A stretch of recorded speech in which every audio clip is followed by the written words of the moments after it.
I froze in the hallway with a coffee mug still warm in my hand because my brother's voice carried through the kitchen door like it always did, too loud for a house that small.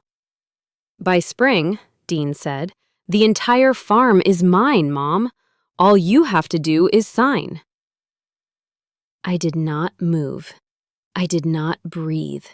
The snow outside was still 3 inches deep on the porch rail, and somewhere behind me, the old dog scratched at the mudroom door, and I stood there in my father's hallway, in my father's house, listening to my brother divide up a life he had not lived in 15 years. I want you to understand something before I go any further. I am not a dramatic woman. I do not raise my voice at holidays. I do not slam doors. For 44 years, I have been the quiet one, the one who stayed, the one who was easy to overlook in a family that liked easy things. So when I tell you that in that hallway, with that mug going cold in my hand, something in my chest turned to stone, I need you to believe me that it had never happened before. Not once. Not even at my father's funeral. If you have ever had to stand up to your own family, if you have ever stood in a hallway of a house you love and heard someone try to take it from underneath you, tell me where you are watching this from tonight. I have a feeling a lot of you already know exactly how that hallway felt. My mother's voice came next, thin the way it had been thin since her stroke the winter before. "Dean, honey, I don't know," she said, and I heard the scrape of a chair, the particular sound of my mother reaching for her cane. "Your father wanted—" "Dad's been gone 3 years, Mom." Dean cut her off the way he always cut people off, smooth as a salesman, because that is exactly what he had become in Denver, selling luxury condominiums to people who had never once smelled wet hay in October. "You can't run 300 acres on a fixed income and a nurse's aide twice a week.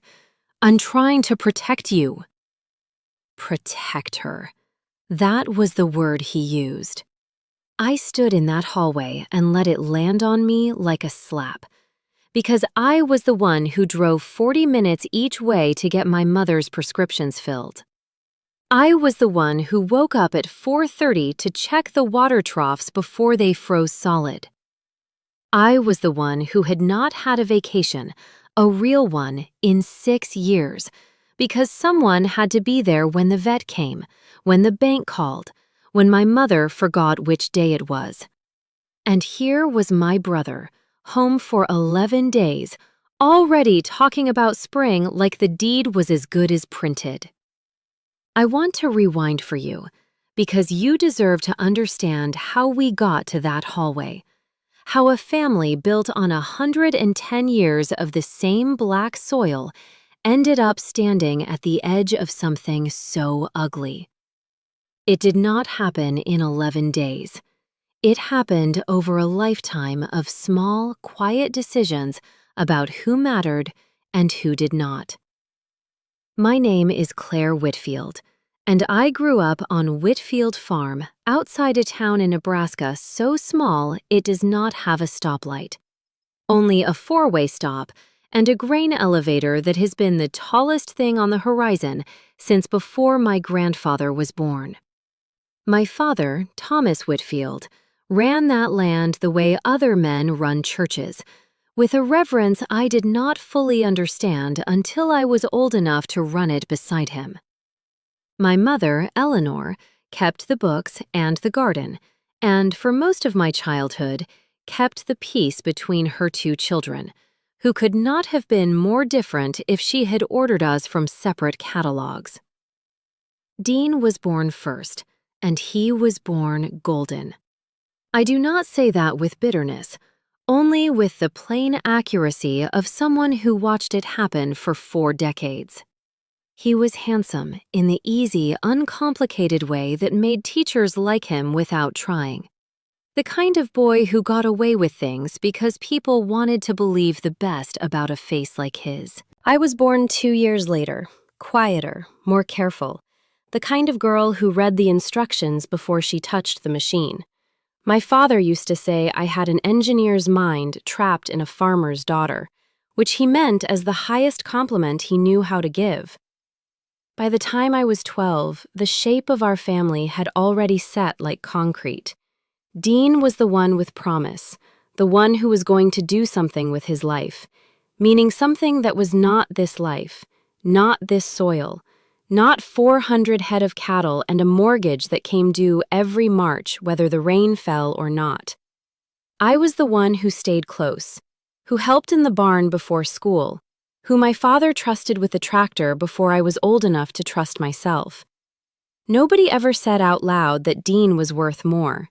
They did not have to. It was in the way my mother's face lit up different when his truck pulled into the driveway after months away, and the way mine simply relaxed. The way you relax when something reliable comes home. I left for 2 years, once for college in Lincoln, because everyone told me a smart girl should. I studied agricultural economics, and I was good at it, genuinely good. The kind of good that had a professor pulling me aside to talk about graduate programs in Ames.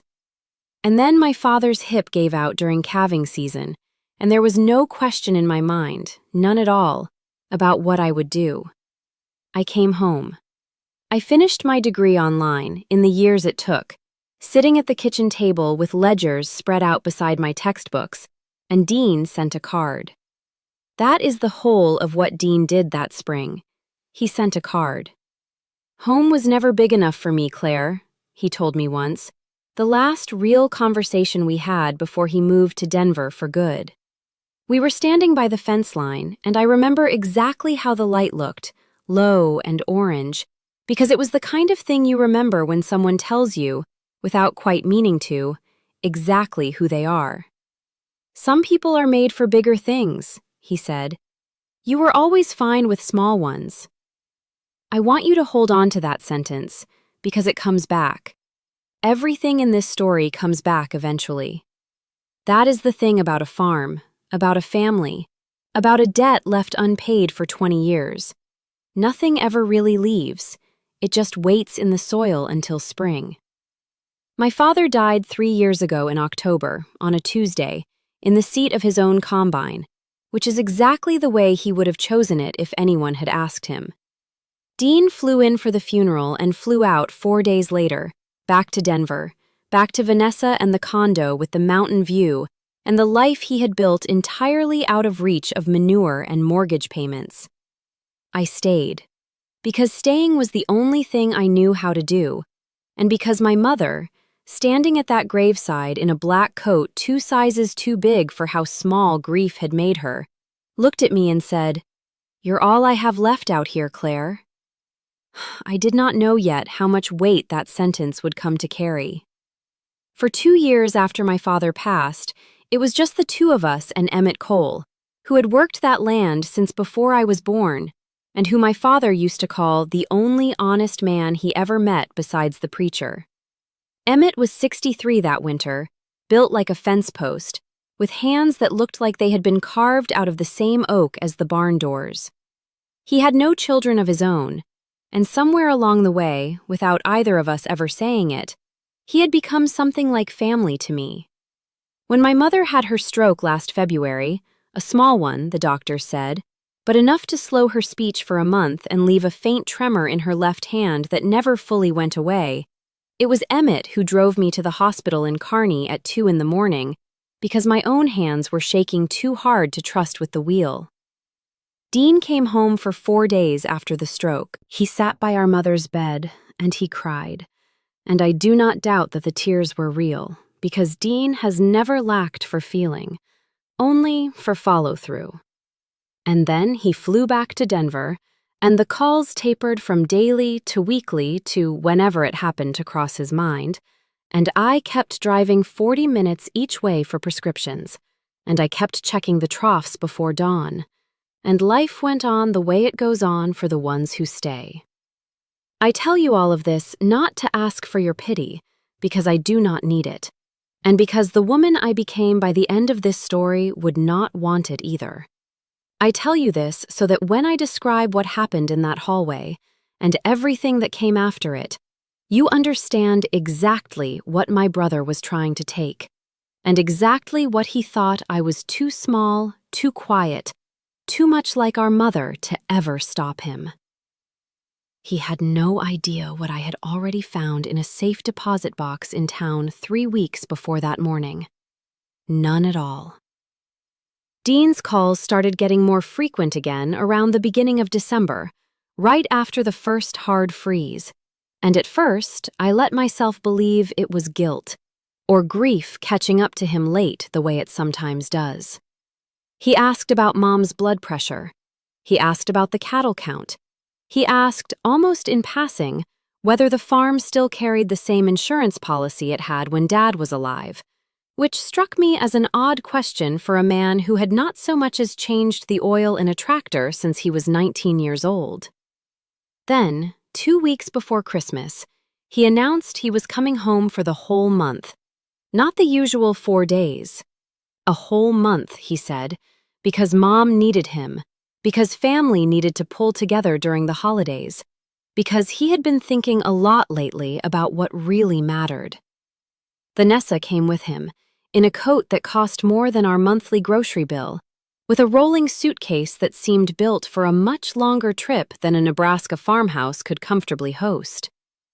I want to be fair to you here, because fairness matters to me even now, even after everything. Part of me was glad to see him. Part of me, the part that was still 7 years old and wanted her big brother to notice her, hoped that maybe this time was different, that maybe grief and time had finally softened him into someone who understood what it cost to keep 300 acres alive through a Nebraska winter. That part of me did not last past the second week. It started small, the way these things always do. Dean began sitting with our mother in the evenings, just the two of them, in the front room where my father used to read the almanac by lamplight. He would close the door, gently, the way you close a door when you do not want to seem like you are closing it at all. I would come in from the barn, cold to the bone, smelling like diesel and hay, and find them huddled together over the kitchen table with papers I did not recognize. Papers that got quietly folded and slid into a leather portfolio the moment I walked through the door. "Just talking about the future, Claire," he told me the first time I asked, with that smile of his, the one that had gotten him out of trouble since grade school.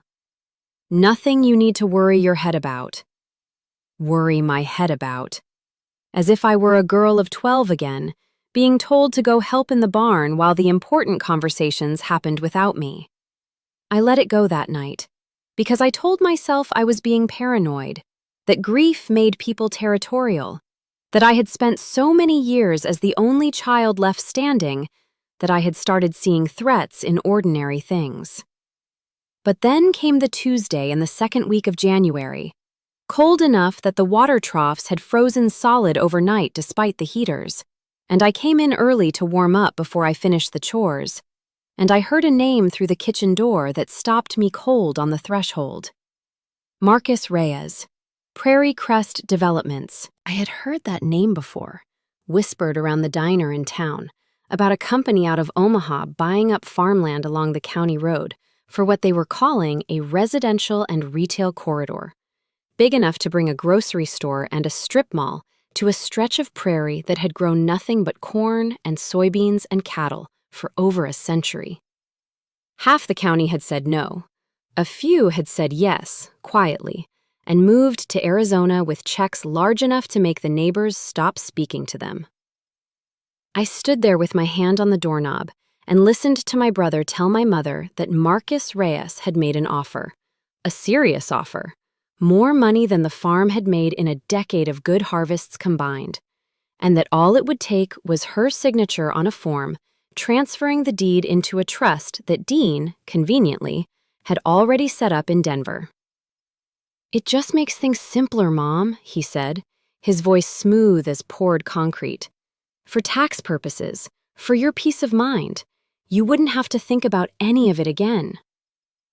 I want you to sit with that phrase the way I had to sit with it, standing frozen in that hallway with a coffee mug going cold in my hand 3 weeks later. Because it is the same conversation, replayed, escalated, the words sharpened into something final. By spring, the entire farm is mine. All you have to do is sign. That was not a slip of the tongue. That was a plan, spoken out loud in my mother's own kitchen, in the house my great-grandfather built with his own 2 hands. I did not confront him that first Tuesday in January. I want to be honest with you about that, because I am not going to pretend I was fearless from the very beginning.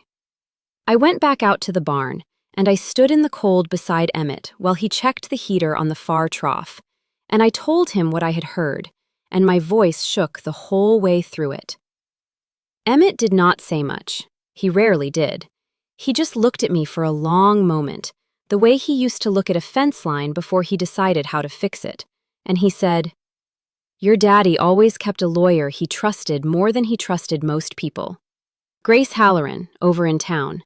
You might want to give her a call before you do anything else." I did not know it yet, standing in that freezing barn with my hands jammed in my coat pockets, but that single sentence from a 63-year-old ranch foreman was about to become the hinge on which the rest of this story turned. Because Grace Halloran did not just know my father. Grace Halloran had drawn up a document 3 years earlier that my brother did not know existed, one my own mother had half forgotten in the fog of grief and a small stroke, one that was about to make every plan Dean had built come apart in his hands like wet paper. I called Grace the next morning before the sun was even up, sitting in my truck in the driveway so Dean would not hear me through the thin farmhouse walls, my breath fogging the windshield while I waited for her to pick up. When she finally answered, groggy but alert the way lawyers in small towns learn to be, I told her everything. The papers on the kitchen table, the name Marcus Reyes, the trust Dean claimed he had already set up in Denver, the phrase peace of mind, which by then had started to feel less like comfort and more like a leash. There was a long pause on the other end of the line, long enough that I thought the call had dropped. Then Grace said, in a voice careful the way careful voices get right before they deliver something enormous, "Claire, I need you to come into the office today. Not this week, today. There's something your father set up that I don't think anyone in your family remembers but me." I drove into town with my hands so tight on the wheel my knuckles ached, past the grain elevator, past the 4-way stop, into a law office that smelled like old paper and coffee that had been sitting too long on the burner. Grace was younger than I expected, maybe 50, with silver threaded through dark hair pulled back tight, and eyes that had clearly read more wills and more grief than most people see in a lifetime. She sat me down across a desk cluttered with case files, and she opened a drawer, and she pulled out a folder with my father's name on the tab, in handwriting I recognized immediately as her own from years ago.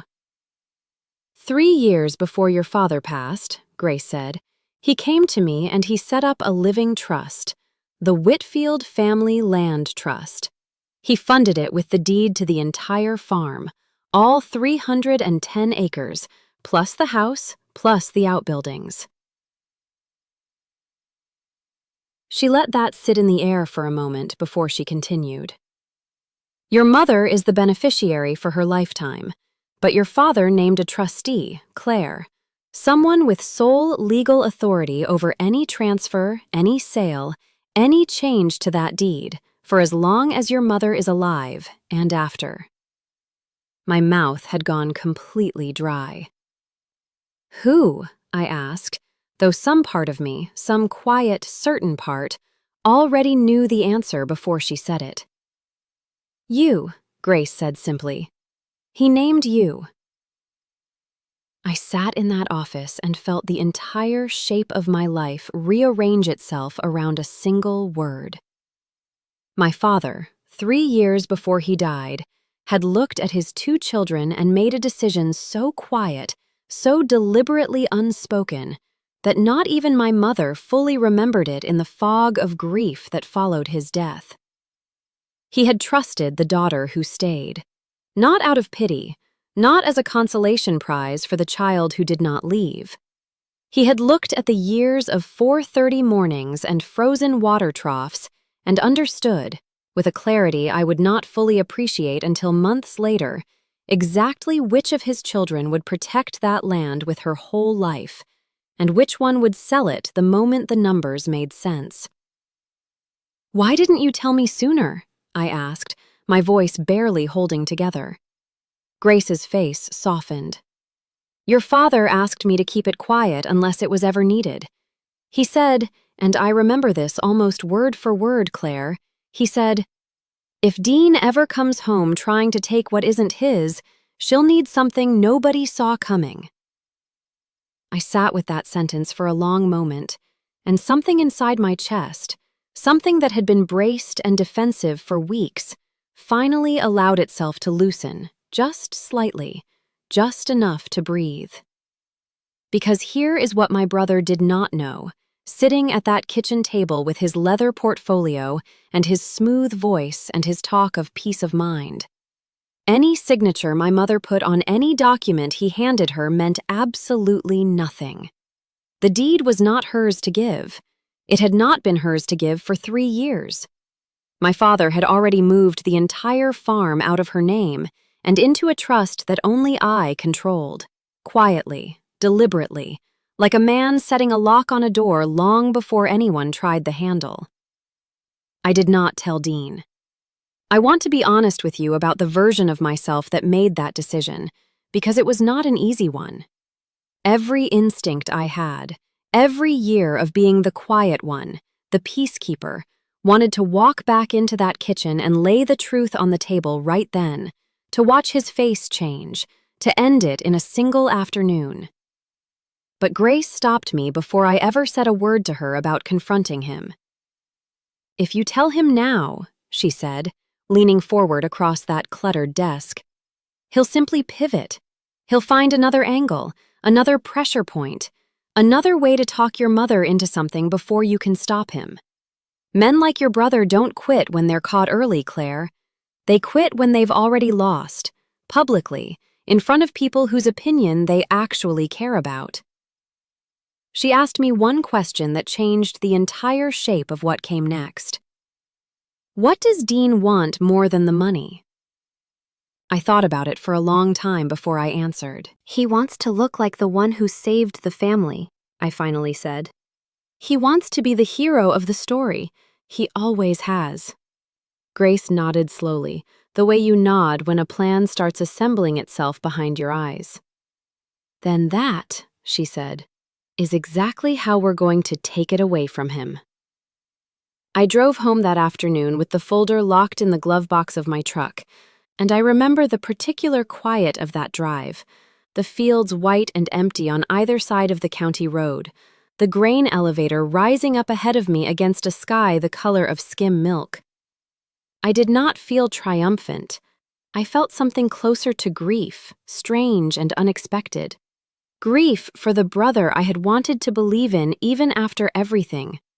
Grief for a version of this story where none of it had ever needed to happen at all. That grief lasted about as long as it took me to walk back into the house and find Vanessa sitting at my mother's kitchen table with a real estate binder open in front of her, showing my mother photographs of a retirement community outside Scottsdale, Arizona. The kind of place with a pool and a shuffleboard court and absolutely no fields, no cattle, no soil that had ever known the name Whitfield. "Doesn't it look nice, Eleanor?" Vanessa was saying, her voice pitched high and sweet the way people talk to children or very old dogs. "You could be there by April. No more worrying about ice on the porch steps." My mother's face, when I came through the door, had an expression I will never forget as long as I live. Not excitement, not relief, something closer to fear, quiet and buried, the look of a woman being gently, relentlessly herded toward a door she was not sure she wanted to walk through. She looked up at me the way she used to look at my father when she was unsure of something, searching my face for permission to say what she actually felt. "It's a lovely brochure," I said, keeping my voice light, keeping my face exactly as calm as I had trained it to be over 3 days of holding this secret. "Mom, did you take your afternoon pills yet?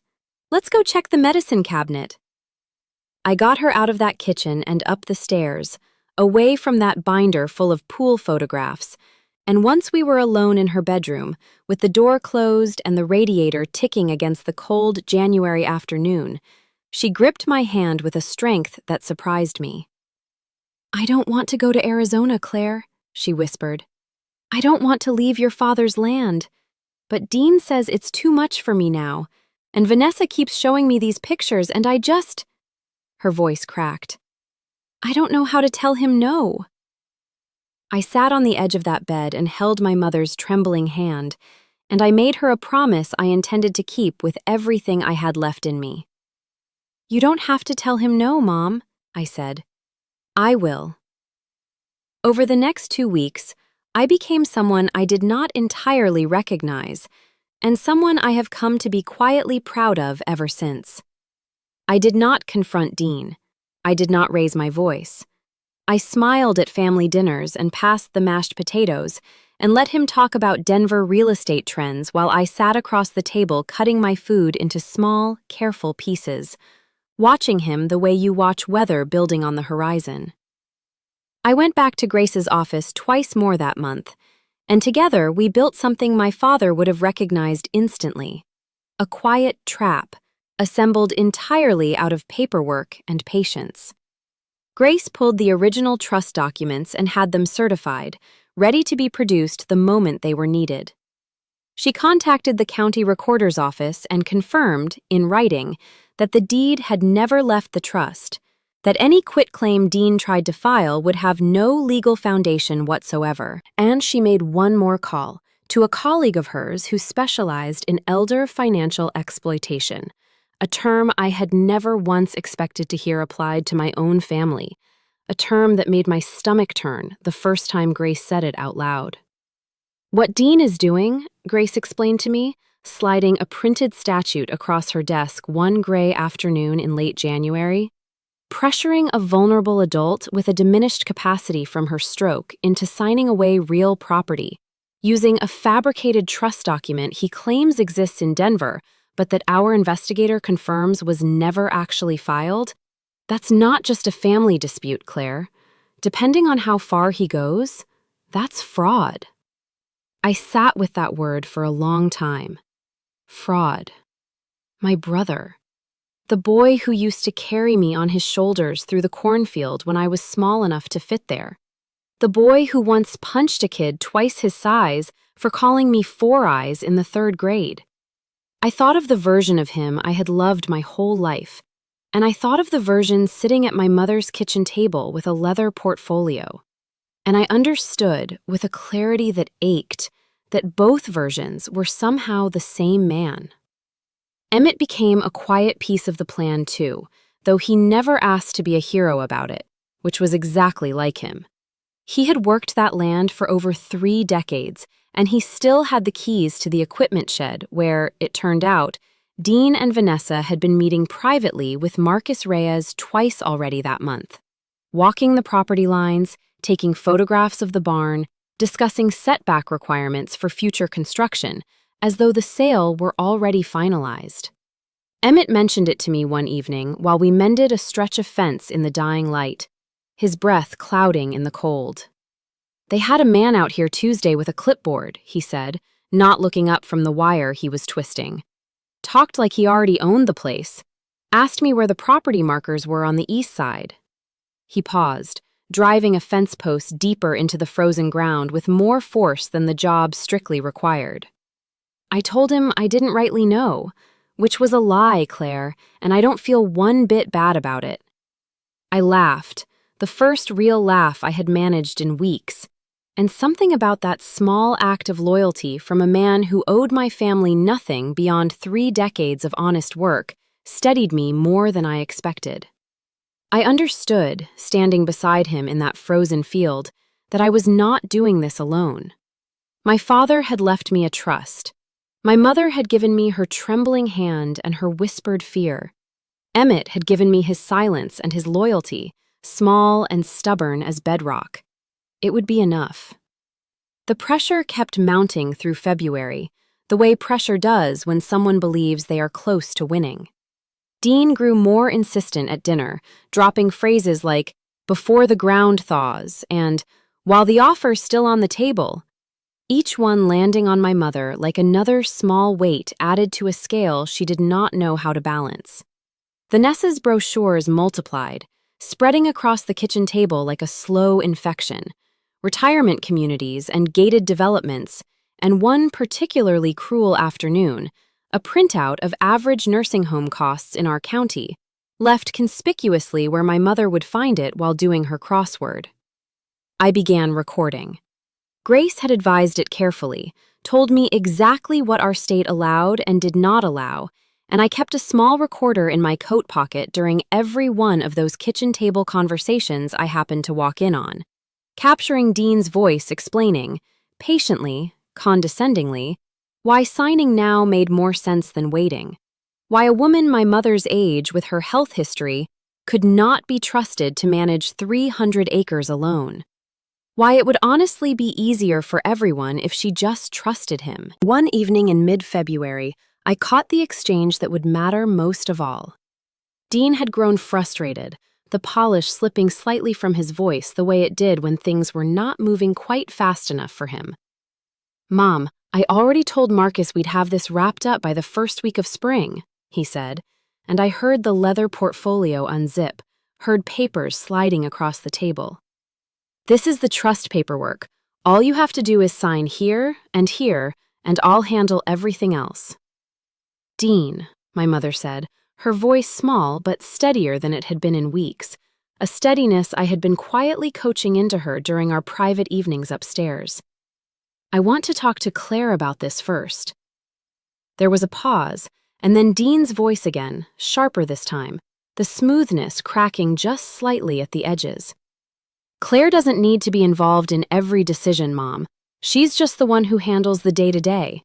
This is bigger than day-to-day. This is about your future." Just the one who handles the day-to-day. I sat in my truck that evening, playing that recording back twice, 3 times, feeling each word settle into me like a stone dropped into still water. 15 years of frozen mornings and skipped vacations, and a life quietly sacrificed for the sake of a farm my brother had walked away from without a backward glance, reduced in a single sentence to just the day-to-day. I did not cry. I want you to know that, because it would have been easy to cry, and instead I felt something colder and clearer settle over me, something my father would have recognized instantly. I felt ready. Grace and I met 3 more times in the last 2 weeks of February, refining what she began calling, with a dry half-smile, our own trust paperwork. We confirmed the exact legal language that would void any deed transfer Dean attempted. We drafted a letter, ready to be delivered by a sheriff's deputy the moment it became necessary, informing Marcus Reyes and Prairie Crest Developments that the Whitfield property was held in an irrevocable trust and that any purchase agreement negotiated without the trustee's signature and knowledge was entirely void. And we waited for the one thing Dean, in his hurry to win, was certain to give us: an audience. It came on the 2nd Saturday of March, earlier than anyone in the family expected, but exactly on the timeline Dean had promised his developer. He announced it over breakfast, all easy confidence, the golden boy back in full performance. Marcus Reyes was driving out from Omaha with 2 associates and, Dean mentioned almost as an aside, a photographer, because Prairie Crest liked to document what they called their community partnership milestones. There would be a small signing at the house, informal, just family and the development team, followed by what Dean described as a groundbreaking photo out by the east fence line, where the first phase of construction would begin. He had invited half the county without telling me, including our Aunt Louise from 2 towns over, and two of my mother's oldest friends from church, the exact audience Grace had predicted he would want, witnesses to what he intended to be his moment of triumph. "It's going to be a good day, Mom," Dean said, squeezing her shoulder as he refilled his coffee, not once looking in my direction. "By spring, this is all going to be settled, and you're not going to have to worry about a single thing ever again."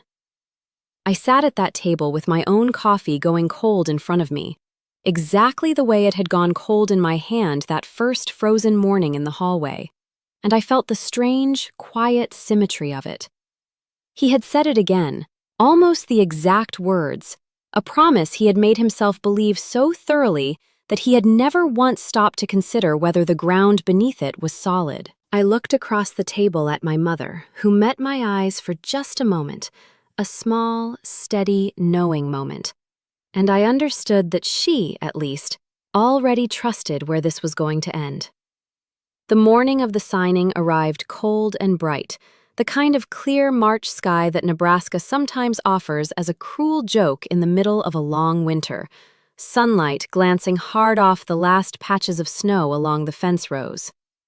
I dressed carefully that morning, more carefully than I had dressed in years, choosing a simple, tailored charcoal blazer I had bought for my father's funeral and never worn since.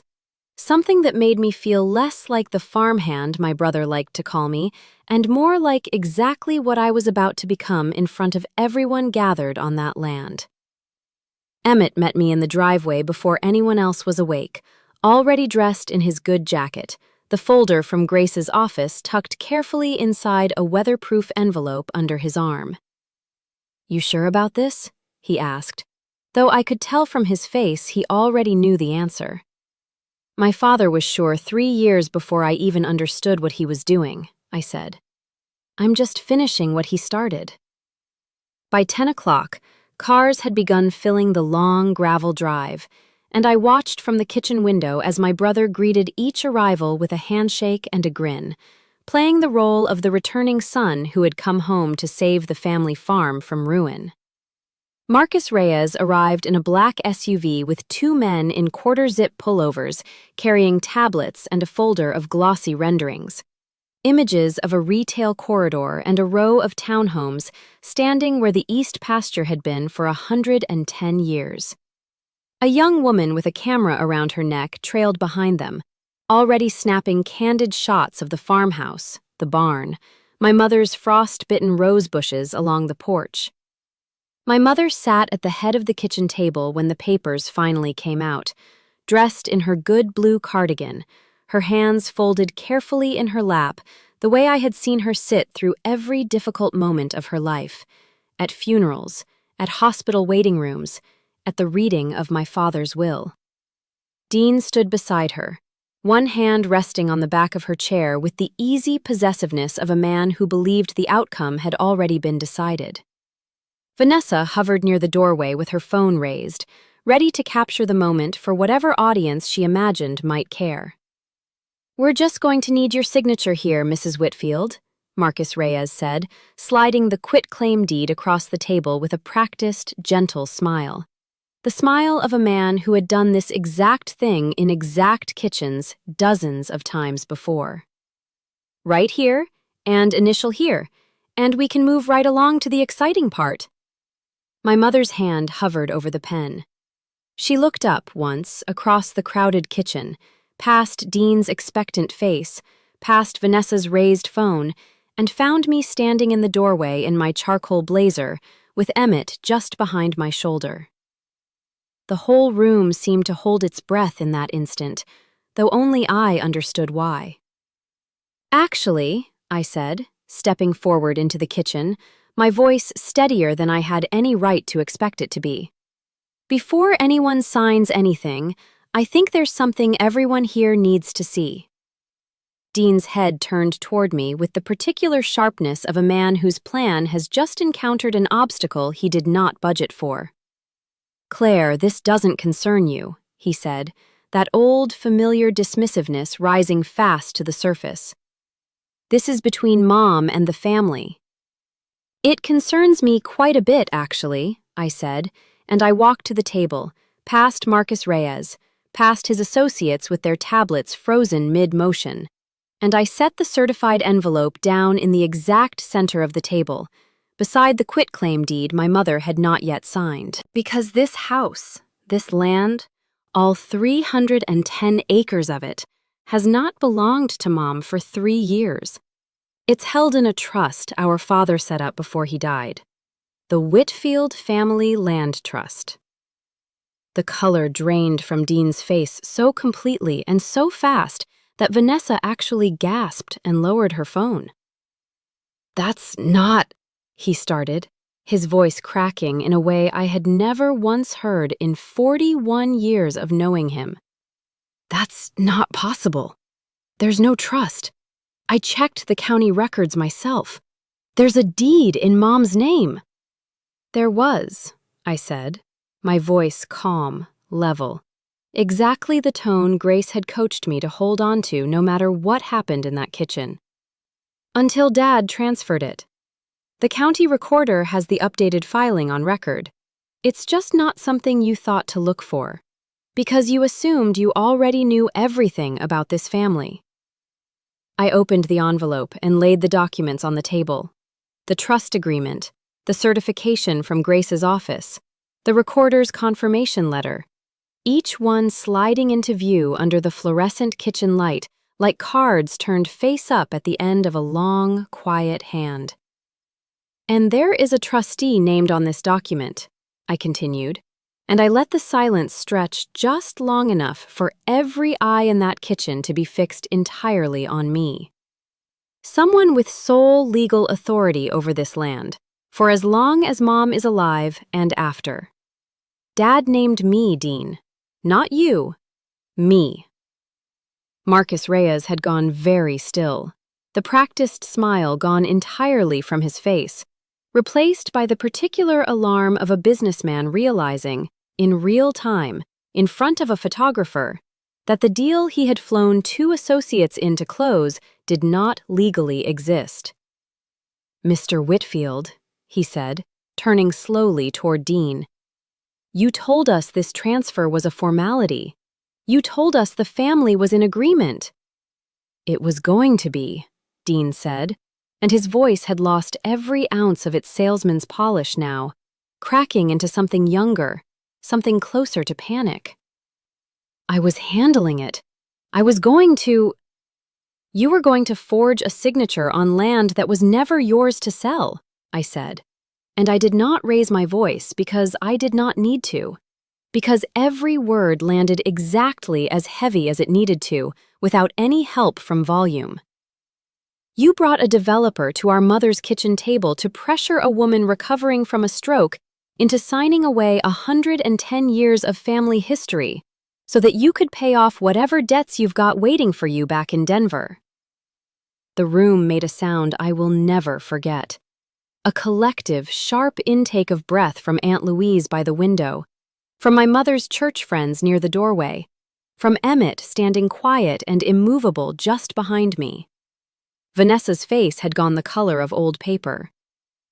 "Dean," she said, her voice suddenly very small. "What is she talking about? What debts?" "Not now, Vanessa," Dean snapped, and the crack in his composure widened another visible inch. I turned to my mother then, and I watched her face, and what I saw there was not shock. It was relief, pure and quiet. The relief of a woman who had spent 2 months being slowly, gently herded toward a door she never wanted to walk through, finally realizing the door had been locked the entire time without her even having to lift a hand to lock it herself. Her eyes filled, and she reached across the table and took my hand, and she did not say anything at all, because she did not need to. Grace had told me, weeks before, sitting in her cluttered office with the winter light slanting through the blinds, that the moment would not end there, that a man like Dean, cornered in front of an audience, would not simply accept defeat quietly. She was right. Dean's face cycled fast through the stages I had come to expect from him my entire life. though I had never before watched all of them arrive within the space of a single minute. First came denial, sharp and immediate. "This is a mistake. There's some paperwork error. Grace Halloran is confused." Grace Halloran drew up the trust herself on Dad's instructions 3 years before he died, I said. "There's no confusion. There's only what you didn't bother to check because you assumed no one in this family had the sense to protect what Dad built." Then came the pivot into panic, his eyes darting toward Marcus Reyes, toward the associates already quietly gathering their tablets, toward the photographer who had lowered her camera entirely and was watching the scene now the way you watch a car accident, unable to look away. "Marcus, listen. We can still figure this out. There's other parcels. I can get you—" Marcus Reyes held up a hand, cool and final. "Mr. Whitfield, I don't think you understand the position you've put my company in. We do not enter agreements built on fraudulent representation of property ownership. This deal is off the table, effective immediately." He turned to his associates. "Pack up. We're leaving." I watched my brother stand in the kitchen of the house he grew up in, surrounded by neighbors, by family friends, by the very audience he had gathered to witness his triumph. And I watched every ounce of that triumph curdle into something small and exposed. I thought I might feel satisfaction in that moment. I had imagined it more than once during those long February evenings with the recorder in my coat pocket. Instead, what I felt was something quieter and sadder. The particular grief of watching someone you love be revealed, publicly and completely, as exactly who they always were. "Claire," Dean said, and his voice had dropped now, low and pleading, the Golden Boy performance stripped entirely away. "Can we talk about this privately, please? Not in front of everyone?" "You wanted an audience, Dean," I said. "You planned this whole morning for one. I'm not the one who chose to sell our family's future in front of a camera crew." Vanessa had started crying by then, quiet, angry tears, her manicured hands pressed against her mouth. "You told me this was already settled," she hissed at Dean, low enough that I do not think she meant for anyone else to hear it, though the kitchen had gone silent enough that everyone did. "You told me we'd have the money by April, Dean. You told me the buyers for the Denver place were already lined up because we'd have this—" She stopped herself, too late, the sentence already hanging in the air for every witness in that kitchen to finish on their own. I understood, in that single unfinished sentence, the entire shape of what had driven the last 2 months. Not sentiment, not even greed in some abstract sense. Debt. Real and pressing enough that my brother had been counting on selling our mother's home before he had even sold his own, banking on a farm that was never his, to leverage a life in Denver that had apparently already begun quietly collapsing behind the scenes. Aunt Louise was the first of the witnesses to speak, her voice sharp with the particular outrage of a woman who had known our father for 40 years. "Dean Whitfield," she said, "your father would be ashamed of you standing in this kitchen right now, and you know it." Dean flinched at that, more than he had flinched at anything I had said, and something in his face finally completely broke. He sank into one of the kitchen chairs, the same chair he had stood beside so confidently an hour before, and he put his head in his hands. And when he spoke again, his voice had lost every trace of the salesman entirely. "I didn't want to do it this way," he said, muffled, barely audible. I needed it to work.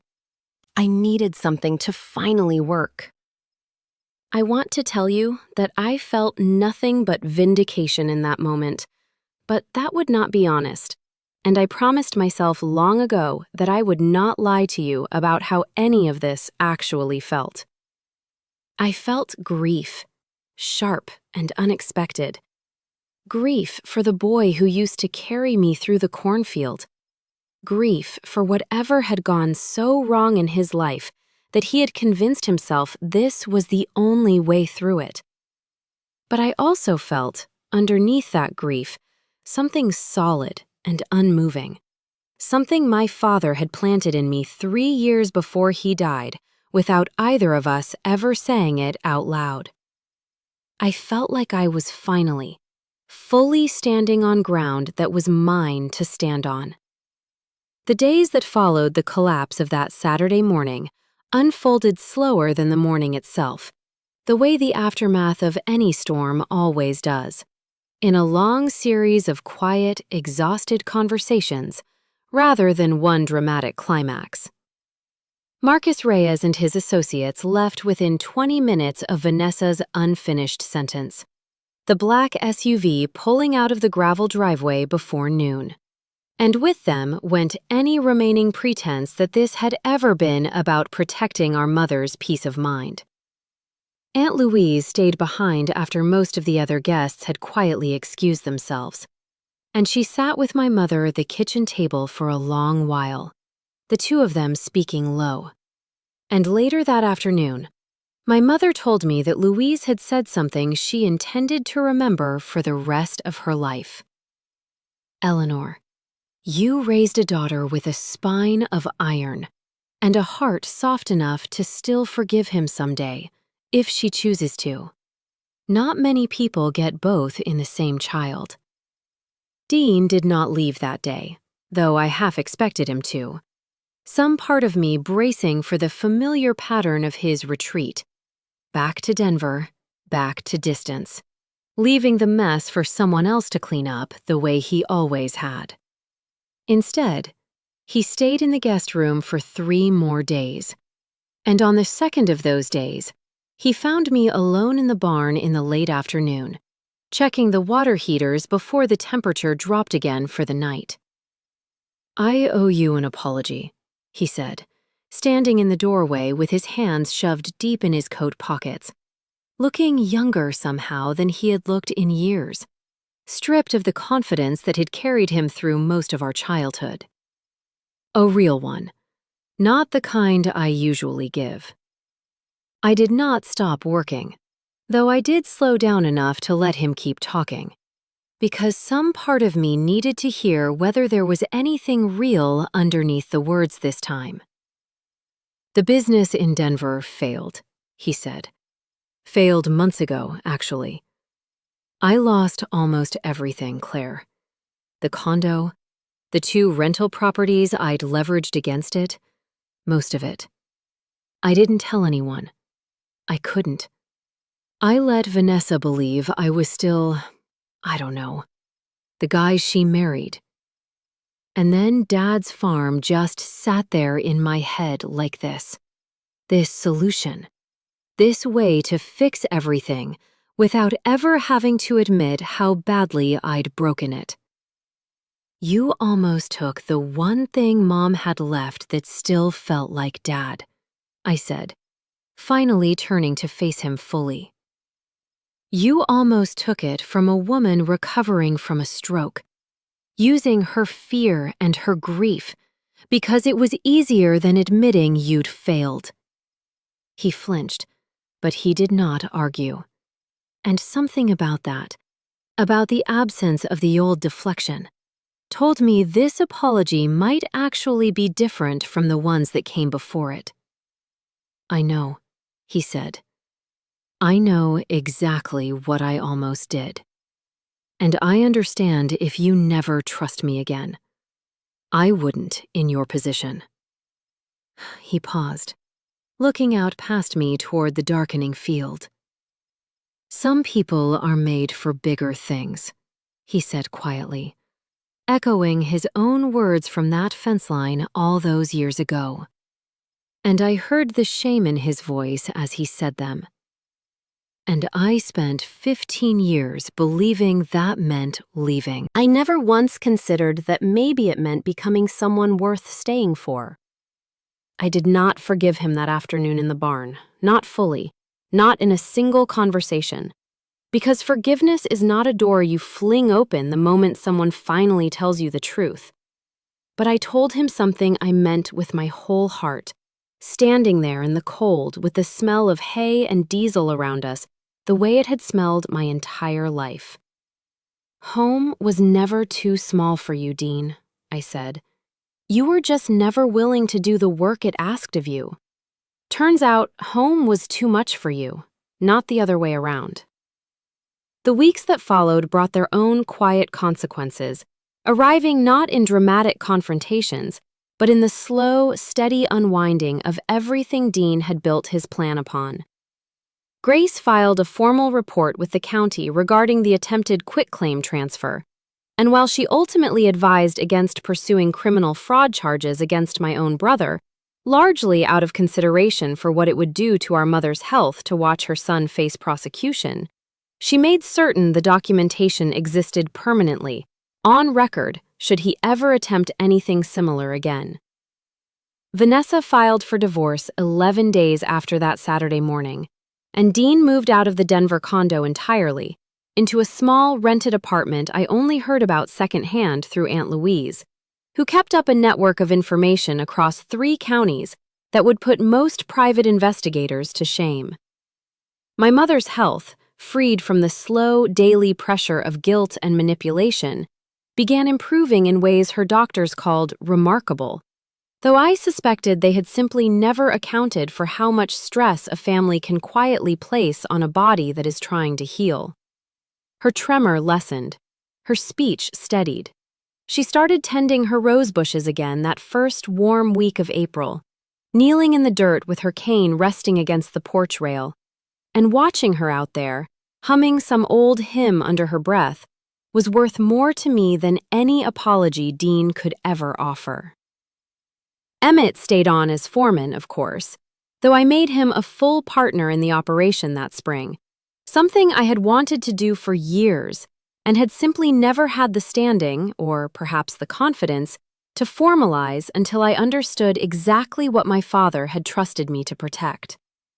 We brought in a good harvest that fall, better than the 2 years before it, and standing out in that east pasture in October, the very field Marcus Reyes had once photographed for a glossy rendering of townhomes that would never now exist, I felt something settle in my chest that had been unsettled for a very long time.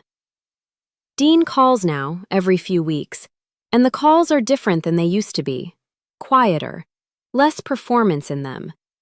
He asked me last month whether I would consider letting him come back for spring calving season. Not to inherit anything, he was careful to say, just to work, just to help, just to finally learn what it actually costs to keep 300 acres alive through a Nebraska winter. I have not given him an answer yet.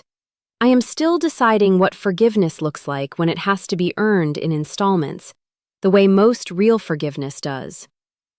My mother sat with me on the porch a few weeks ago, in the last warm evening before autumn turned fully cold, and she took my hand the way she had taken it that afternoon upstairs, months earlier, when she was too frightened to say no to her own son. "Your father knew," she said quietly, watching the sun drop behind the grain elevator on the horizon. "He knew exactly what he was doing when he trusted you with all of it. I think some part of me always knew too. I just needed you to show me." If there is one thing I hope you take from everything I have told you tonight, it is this: the people who count on your silence, who assume your steadiness means you will never push back, are almost always the ones who have never once bothered to look closely at what steadiness is actually made of. I spent 44 years being the quiet one, the one who stayed, the one who was easy to overlook.